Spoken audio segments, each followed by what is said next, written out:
20 yaşında full stack developer olaraq öz e-sport şirkətimi qururam gün 1. Azərbaycanda elektron oyunlar üzrə turnirlər keçirən bir şirkət qurmaq istəyirəm və bunun üçün özümə 90 və ya 60 günlük kimi limitlər də qoymayacağam. Bu ideyaya gəlməyimin bir neçə səbəbi var. Onlardan biri də iş tapa bilməməyimdir. Onlarla yerə CV və portfolyomu göndərdim, amma heç birindən bir geri dönüş ala bilmədim.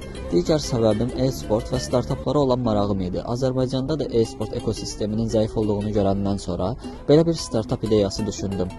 Hal-hazırda əlimdə heç nə yoxdur. Nə maliyyə, nə də dəstək olan bir kimsə. Sadəcə bir fikirlə yola başlayıram. Bu yolda şirkətin necə qurulduğunu, qarşılaşdığım çətinlikləri və atdığım hər bir addımı paylaşacağam. Bu mənim üçün həm motivasiya mənbəyi olacaq, həm də bəlkə kiməsə ilham verər. Əgər bu yolu mənimlə birlikdə izləmək istəyirsinizsə, səhifəni izləyə bilərsiniz. Növbəti gün üçün gözləmədə qalın. Sağ olun.